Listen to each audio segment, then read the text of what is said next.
Bonjour et bienvenue dans cette vidéo consacrée aux sections dans le dessin technique. On va faire tout d'abord un rappel de ce que c'est une section. Ensuite, on va la décrire. Puis, comment on la représente, ainsi que sa méthodologie. Et enfin, on va présenter deux exemples de sections. La section, c'est ni une langue ni un dialecte. C'est juste la schématisation d'une couture. Cette section est la version schématisée de finition d'un ourlet haut de poche. Cette section explique ce qui se passe ici à l'intérieur pour le tissu. Donc, elle explique la technique de réalisation de cette poche. Une section est schématisée de façon réelle, avec les mesures nécessaires, ainsi que les plans de coupe et le sens de projection. Maintenant, vous allez commencer à percer les secrets de section. Pour montrer la technique de représentation, on va s'arrêter sur cette section. Elle représente donc un assemblage simple de deux épaisseurs de tissu. À chaque fois que l'on veut expliquer une section, on sélectionne la zone à expliquer, on trace une ligne, on coupe sur cette ligne, on positionne la tranche coupée face à soi, puis on schématise cette tranche. Les sections sont normalisées, on écrit méthodiquement en 5 temps, pour ne rien oublier. Ces 5 temps sont le tissu, les coutures, les mesures, les interruptions de vue, ainsi que l'endroit et l'envers du tissu. Dans un premier temps, on se focalise sur le tissu. En trait continu fort, on le représente. On va donc schématiser ce qu'on voit en vue coupée. Un trait par épaisseur de tissu. Première épaisseur, premier trait. Deuxième épaisseur, deuxième trait.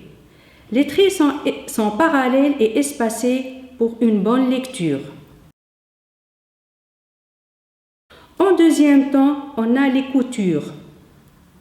On va les dessiner en traits continus fins. On les schématise perpendiculaires au tissu, donc un trait continu fin perpendiculaire aux deux traits.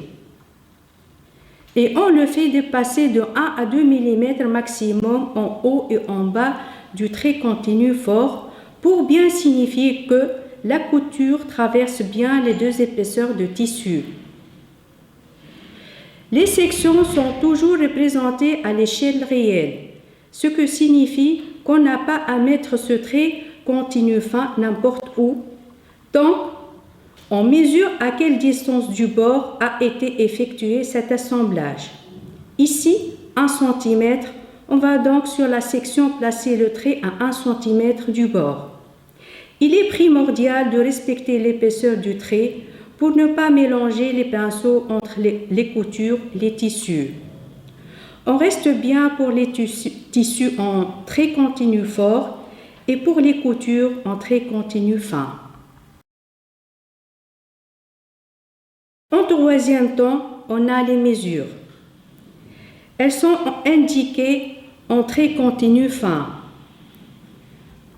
On trace un trait perpendiculaire au bord. Attention à ce que ce trait ne touche pas le trait continu fort. On le distance de 1 à 2 mm, puis un autre trait perpendiculaire à la couture. Là aussi, on distance de 1 à 2 mm le trait, pour garder une bonne lecture. 2 flèches et la mesure en millimètres. Donc ici, 10 pour nous, 1 cm de valeur de couture. On écrit uniquement le chiffre et toujours au-dessus du trait, jamais au-dessous. Pour une couture comprise entre 10 mm et plus, on écrit toujours les chiffres et les flèches à l'intérieur des traits. Pour une couture comprise entre 9 mm et moins, on écrira toujours les chiffres à l'extérieur des traits. Dans ce cas, on fait dépasser le trait d'un côté ou de l'autre. Les flèches sont à l'extérieur et dans l'autre sens. On écrit le chiffre au-dessus du trait et à l'extérieur. En quatrième temps, on a les interruptions de vue. Une interruption de vue est représentée par un trait à main levée ou un trait en zigzag. On dessine au bout du trait continu fort pour indiquer que le tissu continue et qu'on n'a pas continué à le schématiser sur la section.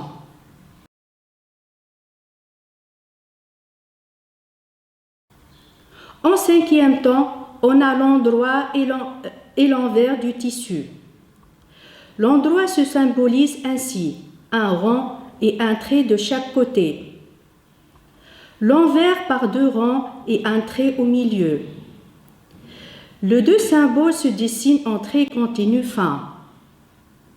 Ici, pour indiquer que les 2 épaisseurs de tissu sont assemblées endroit contre endroit, soit on place le signe endroit entre les 2 traits, soit on place 2 signes envers, un au-dessous et un au-dessus. Finalement, on a une section bien faite et complète. Maintenant, on va présenter 2 exemples en gardant cette même méthodologie en 5 temps.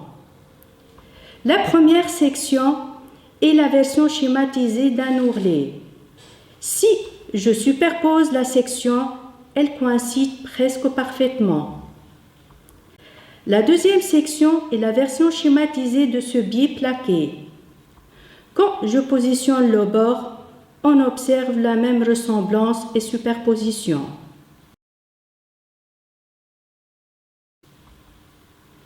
Merci de votre attention et bonne continuation.